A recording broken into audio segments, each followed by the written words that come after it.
திருவள்ளுவரின் வழியில் வாழ்ந்து வாழ்வின் உன்னத நிலையினை அடைய திருக்குறளோடு நாம் என்னும் இந்த நிகழ்விலே இணைந்திருக்கின்ற உங்கள் அனைவருக்கும் முதற்கண் வணக்கம்.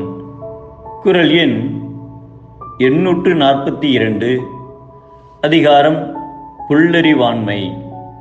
ஒரு தெருவழியே பிச்சைக்காரர் ஒருவர் வந்து கொண்டிருந்தார். அவர் ஒரு வீட்டின் முன் நின்று பிச்சை கேட்டார். அந்த வீட்டுக்குள்ளிருந்து ஒரு அம்மா தன் குழந்தையோடு வெளியே வந்தார். குழந்தையின் கையில் அரிசியை கொடுத்து பிச்சை போடச் சொன்னார்.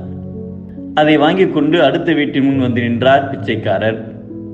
இதை பார்த்து கொண்டிருந்த அந்த வீட்டு பெண்ணும் தெருவில் விளையாடி கொண்டிருந்த தன் குழந்தையை கூப்பிட்டு அக்குழந்தையின் கையில் அரிசியை கொடுத்து பிச்சை போடச் செய்தாள்.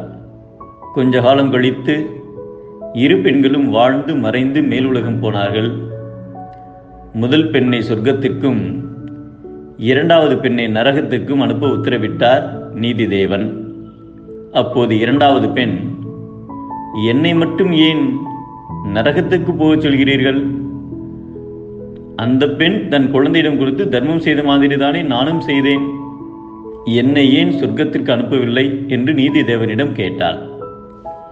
அதற்கு நீதிதேவன், நீங்கள் இருவருமே உங்கள் குழந்தை கையால் பிச்சையிட்டாலும் உங்கள் இருவரின் நினைப்பும் வெவ்வேறாக இருந்தது.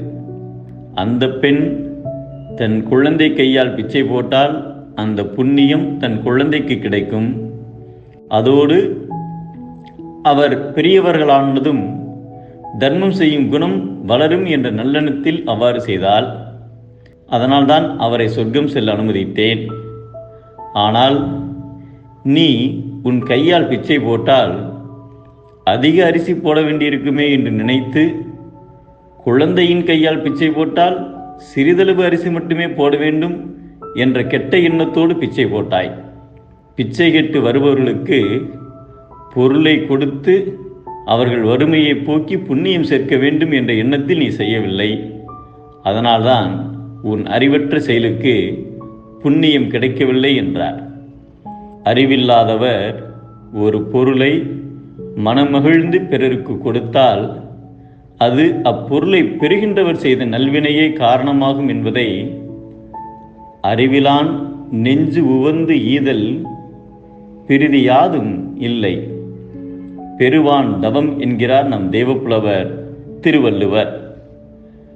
அறிவில்லாதவர் கொடுக்க மறுப்பார், அறிவுடையவர் கொடுத்து மகிழ்வார்.